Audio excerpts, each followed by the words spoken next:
Mga mahal kong lolo, lola, tito, at tita, tuwing umaga pagising natin.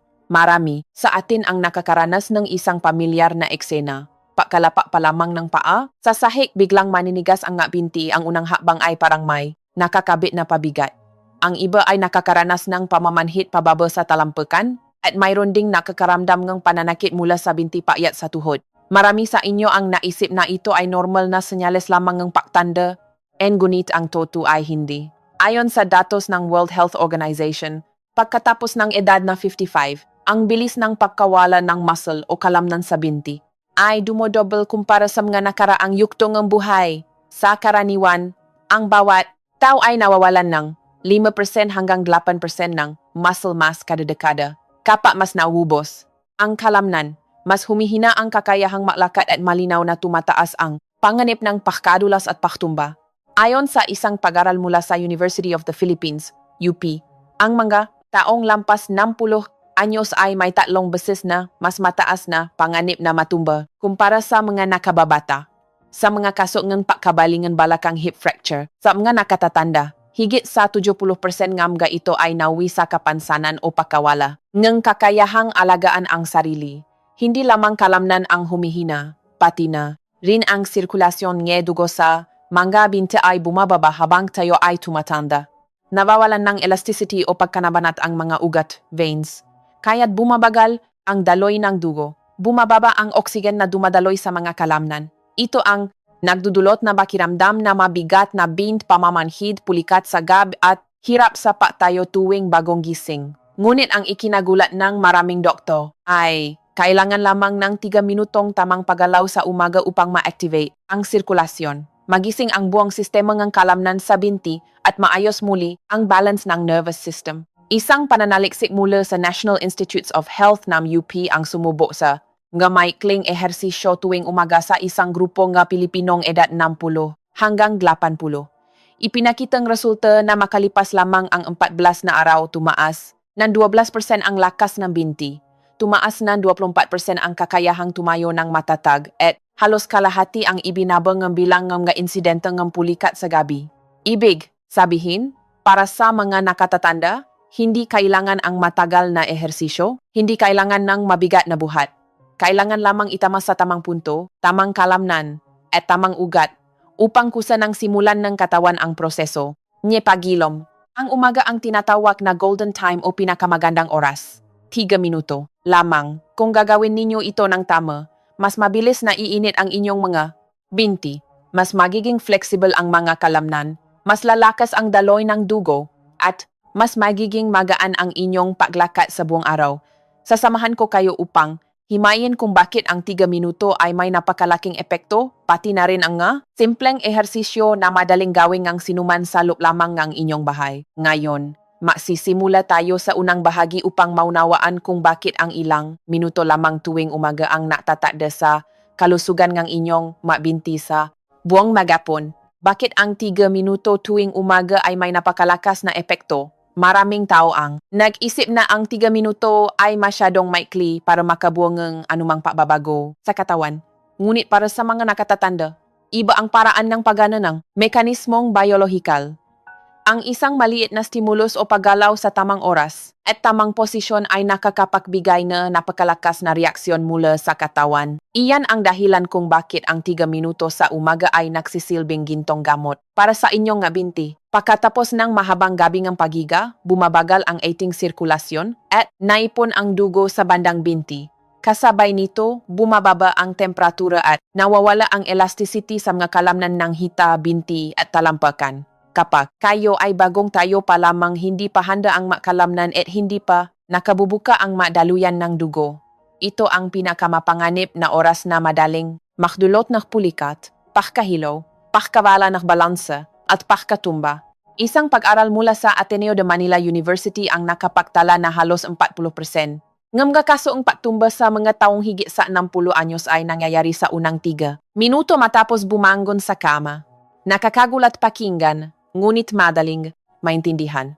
Kapag hindi pa naiinitan ang katawan, hindi pa nakakapag-adjust ang blood pressure, at biglang dumadami ang dugong bumababa sa binti. Hindi pa matatag ang vestibular system, ang sistema na balanse, kaya't ang unang hakbang ay nagiging mabagal at hindi sigurado. Dahil dito, ang 3 minutong pag-ehersisyo pagkagising ay hindi lamang isang simpleng warm-up. Ito ang paraan upang gisingin ang buong sistema mula kalamnan hanggang daluyan dugo, mula sa kasukasuan ng tuhod hanggang sa mga nerves na nakokontrol ng balanse. Kapag uminit ang ngabinti, agad na may tatlong mahahalagang bagay na mangyayari. 1. Bumubuka ang daluyan ng dugo. Mas mabilis na nakapahahati ng oxygen at nutrition ang dugo sa kalamnan, kaya nababawasan ang paninigas at pananakit. Ito ang dahilan kung bakit matapos ang ilang paggalaw ay init ang inyong binti at gagaan ang hakbang. 2. Naa-activate ang makalamnan. Sa proseso ng pagtanda, mabilis manghina ang kalamnan sa binti. Kapag gumalaw kayo ng banayat sa simulang araw, magigizing ang maito, may babalik ang reflexes, at tataas ang kakayahang makbalanse habang naklalakat. 3. Nagsisimula ang vestibular system at ang mga sensor sa talampakan. Ang mga nerves na ito ay parang alarm system ng katawan na tumutulong upang malaman ninyo kung saan kayo nakatayo, saang binti nakalagay ang bigat, at kung ano mapapanatili ang pinakamagandang balanse. Ayon din sa mga pananaliksik dito sa Pilipinas, ang paehersisyo sa loob ng 3 hanggang 5 minuto sa umaga ay nakapagpapababangi git sa 35% na panganib ng paktumba sa mataong edad safe ang patas. Ito ay malinaw na pruweba na ang maikling ehersisyo kung tama ang paggawa ay mas epektibo kaysa sa matagal ngunit hindi angkop na ehersisyo para sa mga nakatatanda. Ang pinakamaganda pa rito, makukuha ninyo ang lahat ng benepisyong ito nang walang ginagamit na equipment, hindi kailangan ng malaking espasyo, at hindi kayo mapapagod ng husto. Maikli man ang 3 minuto, malaki naman ang pagbabagong magagawa nito sa buong araw. Ngayon ay dadako na tayo sa susunod na bahagi upang simulan ang unang ehersisyo. Ang ehersisyong ito ay ilang segundo lamang ngunit may matinding epekto sa pagpapainit ng binti, pagbubukas ng nga ugat, at pagpapatata ng inyong unang hakbang. Panorin ninyong maigi upang magawa ito ng tama at ligtas sa inyong tahanan. Ehersisyo 1. Gisingin ang sirkulasyon ng binti sa loob na 30 segundo pagkabangon. Sa umaga, bago pa man ninyo ilapa ang paa sa malamig na sahig. Ang pinakaunang dapat gawin ay gisingin ang sirkulasyon ng dugo sa binti. Ito ang pinakamahalagang hakbang upang maiwasan ang pamamanhit, pulikat, at pagkawalang balanse. Ang unang ehersisyo ay tatagal lamang ng 30 segundo ngunit may kakaibang lakas dahil direktang pinupunterian nito ang daluyan ng dugo at kalamnan sa binti. Ganito ang tamang paggawa. Umupo sa gilid ng kama, panatilihing tuwid ang likod, at ay relax ang dalawang binti. Pagkatapos, dahan-dahang iangat ang inyong mga sakong heels at ibaba itong muli ng may tamang ritmo. Isipin ninyo na kayo ay nagtitipto habang nakaupo, at tanging ang bukong-bukong, ankles, lamang ang gumagalaw. Gawin ito ang 20 hanggang 30 beses. Habang iginagalaw ninyo ang inyong bukong-bukong ng ganito ang dalawang pinakamahalagang grupo ng kalamnan sa binti, soleus at gastrocnemius, ay kusang magko-contract. Tinatawag ng maraming pag-aral ang binti bilang pangalawang puso ng katawan dahil sa tuwing nako-contract ang kalamnan ng binti, mas malakas na naitutulak pabalik sa puso ang dugo mula sa malalalim na ugat, kaya naiwasan ang pamamanas, pamamaga, at nabibigyan ngang sapat na oxygen ang utak. Ito ang dahilan kung bakit matapos lamang ang ilang segundo ng paggawa nito, mas liliwana ang inyong isip, mabilis na iinit ang binti, at mababawasan ang pagkahilopag tayo. Sa isang pag-aral ng University of Santo Tomas, UST, Faculty of Medicine, ang tuloy-tuloy na paggalaw bukong-bukong sa loob 30 segundo. Tuwing umaga ay napapataas ng daloy ng dugo sa binti ng hanggang 35%. Napakalaki benepisyo nito para sa manjamay, varicose veins, manja diabetic na, mahina na ang elasticity ng ugat, o sa mga madalas mamanhit ang kamay at paa. Tuwing malamig ang panahon tulad ng buwan ng Disyembre. Isa pang mahalagang punto ay ganap na ligtas ito para sa mga edad 70 pataas, kahit sa mga may mild na rayuma o osteoarthritis. Dahil hindi kayo tumatayo at hindi sinasalo ng binti ang buong bigat ng katawan ninyo, walang pressure sa tuhod at balakang.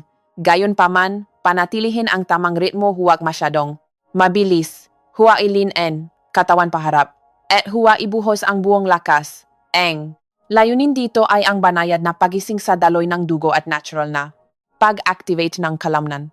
Kung nakakaramdam kayo ng paginit sa inyong binti, senyalas iyan na epektibo ang ginagawa ninyo. Pagkatapos gawin ito, mararamdaman ninyong mas magaan ang pagbabamula sa kama at wala na ang paninigas ng kasukasuan. Ito ang pundasyon ng matatah na pag-abang sa buong araw. Susunod, ituturo ko ang ikalawang ehersisyo. Layunin naman nito na palakasin ang magakalamnan sa harap at likod ng hitam kalamnan na may mahalagang papel para maiwasan ang pagkatumba at sumusuporta sa buong katawan kapag kayo ay tumatayo at umupo. Ito ang isa sa mga sikreto kung bakit maraming matatanda ang magaan, paring naglalakad at napapanatiling malakas ang binti hanggang edad 90.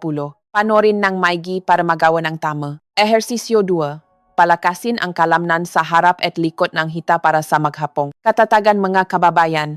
Kung ang unang ehersisyo ay nakapagpainit at napagising sa sirkulasyon ng binti, ang ikalawa naman ay direktang mapapatibay. Sa harap at likod ng inyong hita, quadriceps at hamstrings, ito ang dalawang pinaka-importanteng muscle group para sa pagtayo, pagupo, pag-akyat na magdan, at pagpapanatili ng balansa habang naklalakad. Habang tayo'y tumatanda, mabilis na humihina ang dalawang grupong ito.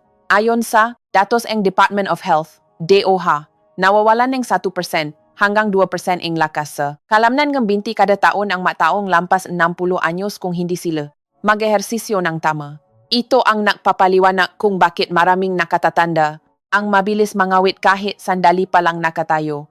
Sumasakit ang tuhod, pagkaraan ng ilang hakbang, o kaya inangingini ang binti. Ang ehersisyo na ito ay idinisenyo para ibalik ang lakas ng kalamnan na ito. Nang walang matinding pressure sa tuhod, kaya angkop din ito sa mga may stage 1 o stage 2 ni osteoarthritis. Ganito ang tamang paggawa.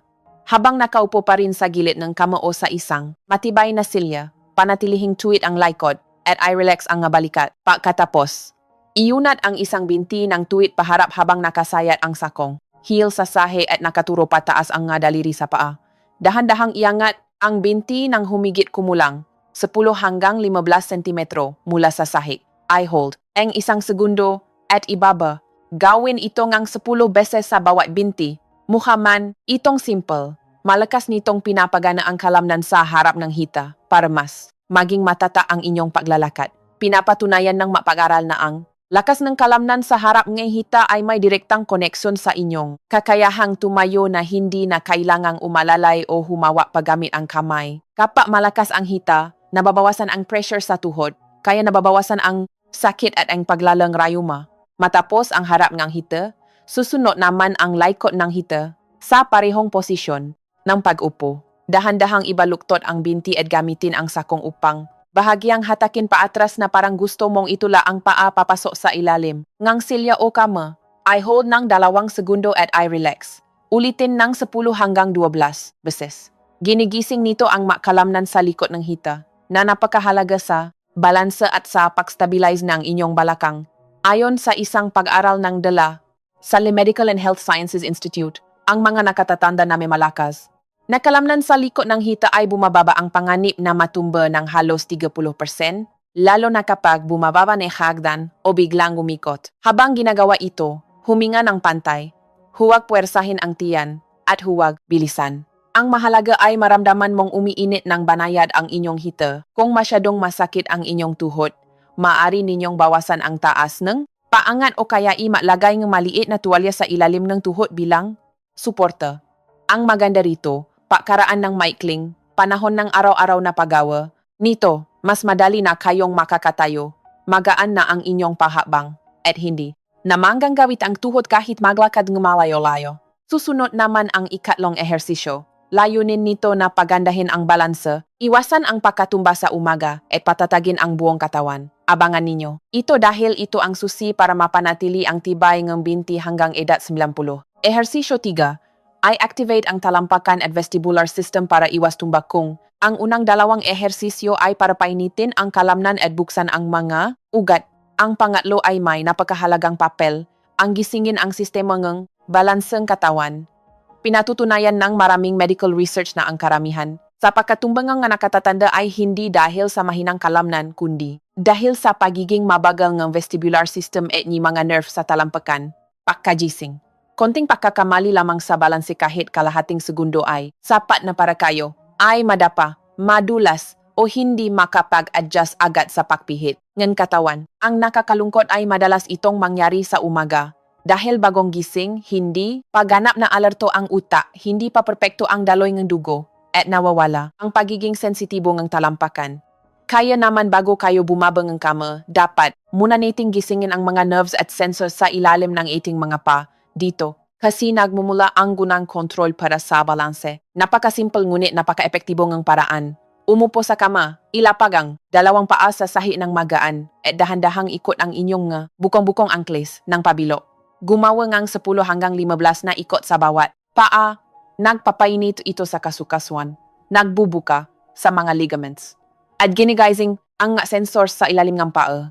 Kapag maayos ang takbo ng sensors na ito, mas mabilis na mararamdaman ng katawan ang posisyon nito, ang anggulo ng sahig, at ang inyong sentro ng balansa. Pagkatapos paikutin ang nga paa, ang susunod na hakbang ay ang pagtayo para gisingin ang vestibular system, ngunit kailangan ang tamang pagtayo para hindi kayo mahilo. Humawa muna sa gilid ng kama o sa isang upuan bilang alalay. Dahan-dahang tumayo, kapag naramdaman niyo ng matatah kayo. Iangat ang isang pamula sa saik ng 5 hanggang 6 cm at makpalan sa kamit ang natitirang paa. Ay hold ang posisyong ito ng 3 hanggang 5 segundo. Pagkatapos ay makpalit na binti. Ito ay ehersisyo para mabilisang ma-improve ang balanse at patatagin ang mga maliliit na kalamnan sa paligid ng bukong-bukong at tuhod. Sa isang pag-aral ng St. Luke's Medical Center, ang mataong edad 60 pataas na nakapraktis tumayo, gamit ang isang binti araw-araw sa loob ay ni 3 hanggang 5 segundo ay nagkaroon ni malinaw na improvement sa kanilang balanse kalipas ng 8 linggo. At bumaba ang panganib na matumba ng halos 40%. Hindi ninyo kailangang iangat ng mataas ang inyong paa, sapat na ang bahagyang pag-angat. Ang pangunahing layunin ay para kusang mag-adjust ang inyong mga kalamnan sa binti at balakang para mapanatili ang balanse. Kung makaramdam kayo ng konting paugang katawan, magandang senyales iyan na natatrabaho ang inyong nga kalamnan. Pero kung masyado kayong umuga at nawawalan galanse, bawasan ang oras o kayain mas humawa ng mahigpit sa alalay ninyo. Bukod pa rito, kung kayo ay may lumbar spondylosis, rayuma sa mababang bahagi ng likod, nakakatulong ang ehersisyong ito para pagandahin ang koordinasyon ng balakang at likod. Kaya't mababawasan ang sakit sa tuwing tumatayo o nagbabago ng posisyon. Sa ikatlong ehersisyong ito, nakumpleto ninyo na ang pinakamahalagang bahagi ng 3 minutong golden routine. Mainit na ang binti, nakabuka na ang daluyan ng dugo, gising na ang mahita, at handa na ang inyong balanse para solitas at matatag na maghapon. Ngayon naman, tutulungan ko kayong paksamahin ang tatlong ito bilang isang tuloy-tuloy na 3 minutong routine. Ito ang formula na inirekomenda ang mga eksperto sa physical therapy para sa mga nakatatanda upang mapanatiling malakas ang binti ng matagal at may baba ng husto ang risk na matumba. Panorin para mas maging epektibo ang inyong paggawa. Ang kumpletong 3 minutong routine para sa pangmatagalang tibayang binti nga. Mahal kong pasyente at nakatatanda, naunawaan na natin ang benepisyo ng bawat individual na ehersisyo. Ngunit ang pinakamahalaga ay ang pagsasama-sama nga. Tatlong ito upang maging isang routine na tatagal lamang ng eksaktong 3 minuto. Ito ang golden formula ng maraming rehab experts at physical therapists sa buong mundo. Kapag kinumpleto ninyo ito tuwing umaga, hindi lamang bibilis ang pag-init ng inyong binti kundi mas magiging matata, malakas at ligtas ito laban sa mga panganib. Para maging maayos ang pagkasunod-sunod, tandaan niyo lamang ito. Unang hakbang ay activate ang sirkulasyon sa binti sa pamamagitan negra. Pag-angate ni G sa kong gichiptoy ng nakaupo. Sa lubi ni G 30 segundo. Ito ang G. Bubo sa pagbubukas ng maugat at mapapagana sa pangalawang puso. Kapag gumalaw ang binti, malakas na may tutulak ang dugo pabalik sa puso at mabibigyan ng sapat na oxygen ang buong binti. Ito ang tutulong para makatayo kayo na hindi nahihilo o napapasuray. Ikalawang hakbang, palakasin ang harap at likod ng hitagamit ang simpleng pag-unat ng binti habang nakaupo. Ay angat ang binti ng tuwid paharap, 10 beses, at pagkatapos ay hatakin pa atras, 10 beses pa. Hindi abot ng 1 minuto ang kabuwang oras. Pero malinaw na mababawasan ang sakit sa tuhod at magiging mas madali ang inyong pagtayo at paglakad. Marami sa mga gumawa nito araw-araw sa loop ng 14 na araw. ang nakaramdam na mas mabilis na silang maglakad at hindi na nangging ginigang tuhod tuwing gaakyat sa hagdan o bangketa. Ikatlong hakbang, gisingin ang inyong balanse. Una, paikutin ang ngapa ng 10 hanggang 15 beses. Kapag gising na ang senses, malalaman neng katawan ang inyong sentrong balanse. Susunod ay tumayo at magbalanse sa isang paangang 3 hanggang 5 segundo bawat panik. Ito ang susi para iwas tumba, lalo na sa mga unang segundo NG pagbangon ninyo sa kama. Kapag pinasama-sama ninyo ang tatlong ito, bubo ito nga makakasunod na epekto sa daluyan ng dugo, kalamnan at nervous system. Para kayong naglalagay ng langis sa makina ng inyong binti para maging maayos ang paglaka sa buong magapon at paniguradong ligtas kayo. Ayon sa mga eksperto, ang 3 minutong routine na ito ay parang paglalagay ng pampadulas sa mga joints, nagiging flexible ang mga kalamnan at mas mabilis ang reflexes para sa balanse. Ang isa pang nakatuwa rito, madali itong isama sa inyong habit. 3 minuto lamang, pwede ninyo agad gawin pagkagising habang nasa kamo pa. Marami nang nagpatunay na naramdaman nila agad ang pagbabago sa loob lamang ng isang linggong paggawa nito. Lalo na sa mga madalas sumakit ang tuhod. Tuwing lumalamig ang panahon o yung nga kailangang humawa lagi sa silya kapag tumatayo. Para naman lubos na maging epektibo ang 3 minutong ito, tandaan ang dalawang simpleng bagay. Una, patuloy na huminga ng malalim at pantay habang nag-ehersisyo. Ikalawa, huwag bilisan ang paggawa. Ang pagiging mabagal ngunit tuloy-tuloy ang sikreto upang tama ang paggawa nga maliliit na kalamnan at nerves. Sa susunod na bahagi, pausapan natin ang isa pang pundasyon na kasing halaga, ehersisyo. Ang nutrisyon para sa kalamnan at kasukasuan nga nakatatanda. Sapagkat kahit tama ang inyong ehersisyo, kung kulang naman sa nutrisyon ang katawan, mahihirapang bumalik ang buong lakas ng inyong binti. Alamin natin ang pinakamabuting pagkain araw-araw para maging matibay ang kalamnan, malakas ang buto at mabilis kumilos ang binti. Abangan ninyo para magamit sa pang-araw-araw na buhay. Mga pang-araw-araw na pagkain na nakapagpapagaling ng kalamnan at kasukasuan. Para sa nakatatanda, isang bagay na madalas hindi napapansin ay humihina ang ating binti hindi lamang dahil sa pagtanda o kakulangan ng ehersisyo, kundi dahil sa pagbabaenge, nutrisyon. Pinapakita sa mga pag-aaral na kapag lampas na sa 60, humihina na ang pag-absorb ng protina ng katawan, bumabagal ang paggawa, ang collagen at anti-anting nababawasan ang kakayahang panatilihin ang calcium sa buto. Ito ang mga dahilan kaya mabilis lumi ang kalamnan, sumasakit ang joints, nawawalan ng elasticity ang litit, na nakdudulot ng hirap sa paglakad. Kaya naman bukod sa 3 minutong ehersisyo sa umaga, kailangan ninyo ring kumain ng tama. And high-quality protein, mataas na kalidad na protina. Ang protina ang mismong bumubuo sa ating kalamnan. Sa mga nakababata, madali itong i-absorb kaya. Kahit simpleng pagkain ay sapat na. Ngunit matapos ang edad 60, bumababa ng halos 20% ang kakayahan ng katawan na gumawa ng protina. Kaya kung hindi natin ito sadyang dadagdagan, mabilis uumbok at liliit ang ating kalamnan. Isang pag-aaral na inilatala ng Food and Nutrition Research Institute, FNRI DOST, ang nagpapakita na ang mga nakatatanda na kumakain ng sapat na protina araw-araw ay may kalahati na lamang ng bilis ng pagkawala. Ang kalamnan kumpara sa mga kulang sa protina. Piliin ang mga malusog na protina gaya ng bangus, tamban, salmon, itlog, tokwa at yogurt. Ang ito ay mayaman din sa omega-3 at vitamin D na nakakabawas ng pamamaga ng kasukasuan at nagpapalakas ng kalamnan.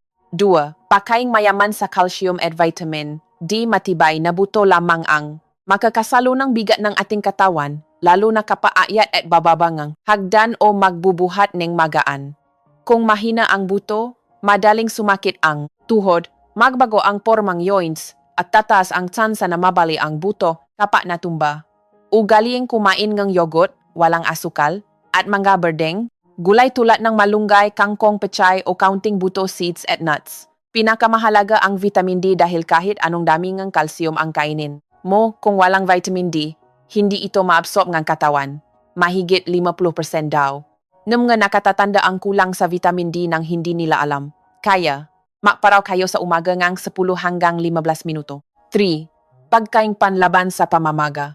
Anti-inflammatory.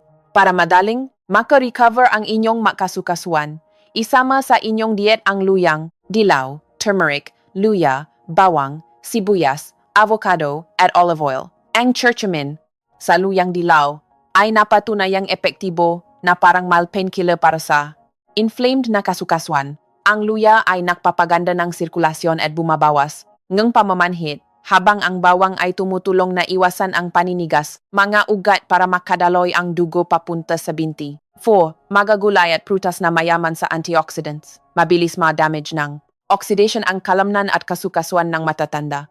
Kaya kumain ng maraming broccoli, pechay, carrot at prutas gaya ng mangga, dalandan, papaya at bayabas. Naglalaman itong napakaraming vitamin C, A at iba pang antioxidants na naupoprotekta sa mga cells at naupapabagay sa pagweranter ng inyong buto at kasukasuan. Kung tatanungin ninyo kung dapat bang natural food o supplements, unahin palagi ang natural na pagkain dahil nabibigay itong maraming nutrisyon na sabay-sabay, madaling na-absorb ang katawan.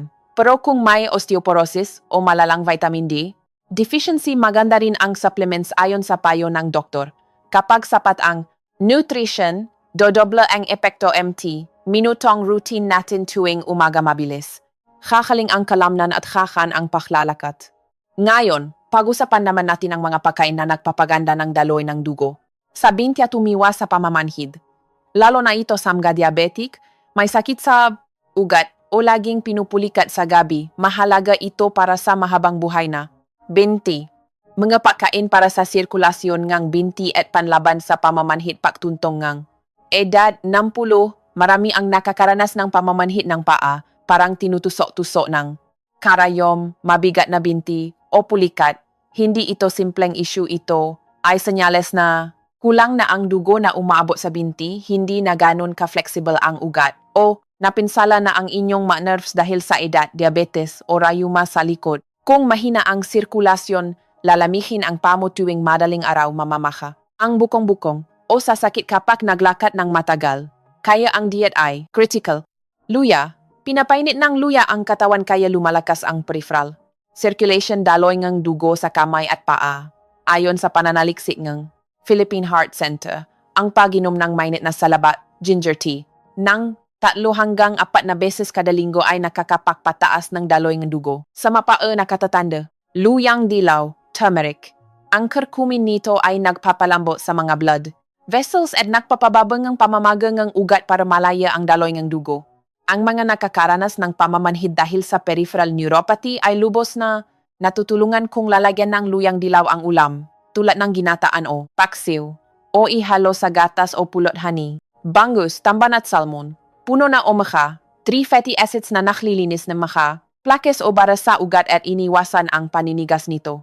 Ang kumakain nito ng 2 beses sa isang linggo ay nakakapagpabawas ng bigat ng binti at pulikat. Dark green vegetables, malunggay, kangkong, broccoli. Nakbibigay ito nga folate at vitamin K na nagpapa-elastic sa maugat, kaya mas magaan ang hakbang dahil napupump ng mayos ang dugo pababa sa kalamnan.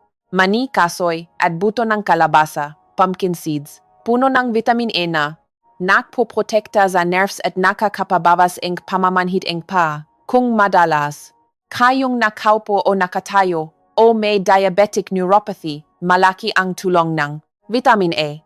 Katas ng ubas o pomegranate mayaman sa polyphenols na nakpapabils ng daloy, ng dugo at nagalis ng pamamaga.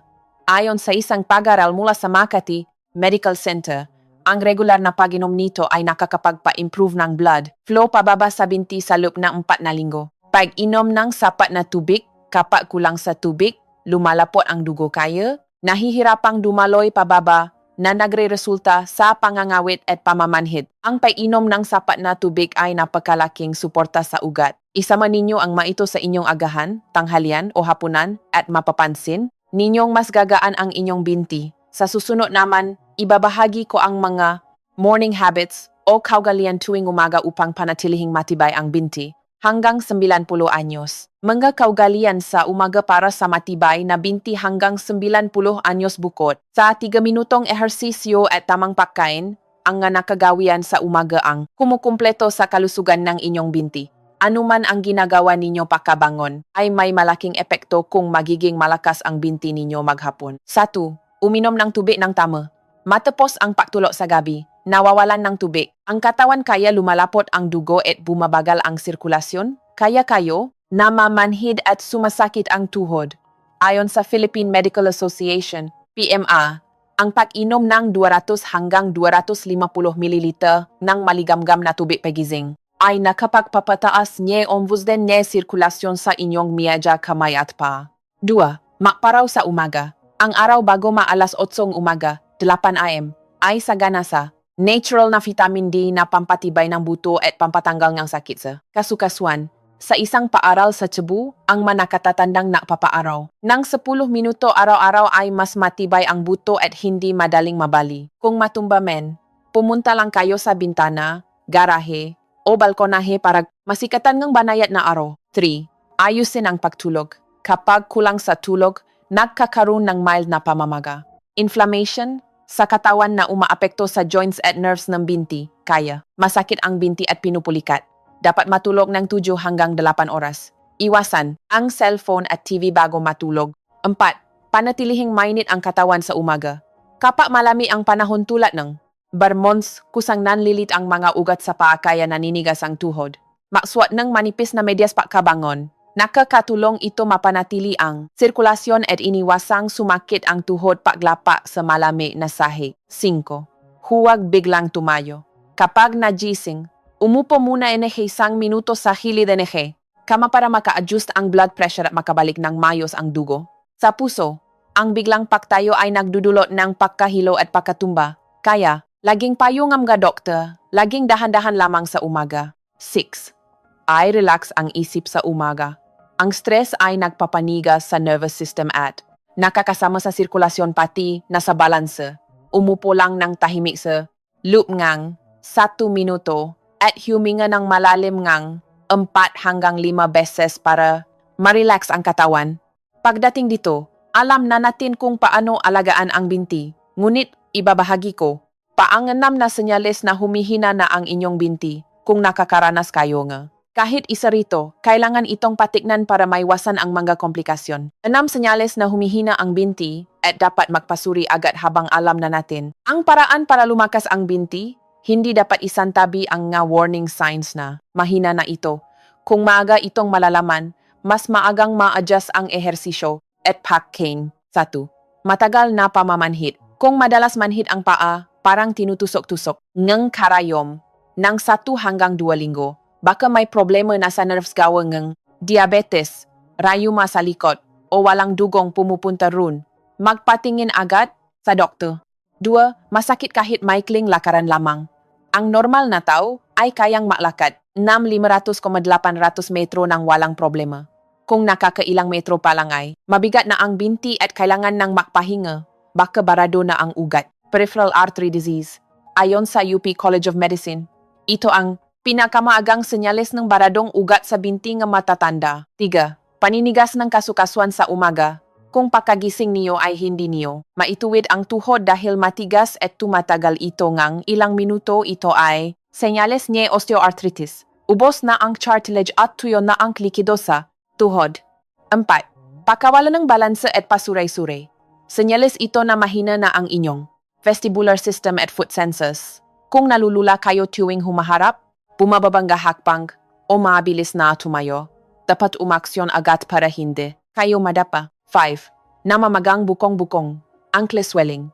Kung pagising sa umaga ay normal, pero pagdating ng hapon ay namamaga na ang ankle na may kasamang bigat. Senyales iyan na naipon ang dugo at fluids dahil sa mahinang ugat, puso o bato, kidney. 6. Pulikat sa gabi. Kung palaging namumulikat habang natutulog, kulang kayo sa dugo papuntang binti, o kaya ikulang sa magnesium at calcium kasama pa ang kakulangan ng tubig. Kung nakakaranas kayo ng kahit isa sa 6 na ito, huwag baliwalayin. Halos lahat. Ang problema sa binti ay nasosolusyonan kung maagang gagamutin gamit ang tamang ehersisyo, pagkain, at pagkonsulta sa doktor. Buhat at mensahe para mapanatili ang matibay na binti hanggang edad 90 miyangga mahal. Kung pasyente at nakatatanda, tinalakay natin ng buo ang lahat ng aspeto mula sa dahilan kung bakit humihina ang binti, ang 3 minutong ehersisyo tuwing umaga, tamang nutrition, at mga gawi araw-araw. Kung inyo itong gagawin, Siguradong mas lalakas at bibilis ang pakilos ninyo. Tandaan niyo lamang ang 3 minutong ehersisyo sa umaga pek-tiptoe ng nakaupo, peguna ng hita, pakpaikot na ankle at pakbalance sa isang pa.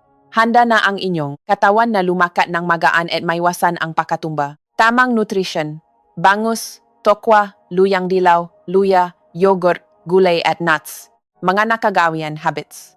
Uminom ng maligamgam na tubig pagka-gising, makparaw, magmedyas kapak malamig, dahan-dahang paktayo, at huminga ng malalim. Huwag kalilimutang obserbahan ang na senyales ng humihinang binti. Ang ating katawan ay patuloy na may kakayahang mag-recover at gumaling kahit lampas ng 10 o 70 na tayo. Marami ng matatanda ang napatunay na sa loop lamang. Ng 2 o 3 linggong paggawa ng 3 minutong golden routine sa umaga, napansin nila ang higit na makan at ligtas na pagkilos at pagkawala ng mukha. Pulikat sa gabi, ang huling paalala ko, magsimula kayo ngayong araw, hindi kailangang biglaang. Baguhin lahat, simulan niyo sa 3 minuto tuwing umaga. Counting adjustment sa kinakain at tamang magawi, alagaan na ng buo ang inyong mabinti. Tiyak, kung kaya ninyong mapanatili ang matatag at malayang paglalakad hanggang edad 90, sanay palagi kayong maluso at may matibay na mga binti araw-araw. Hanggang sa muli nating pakikita sa mga susunod na video.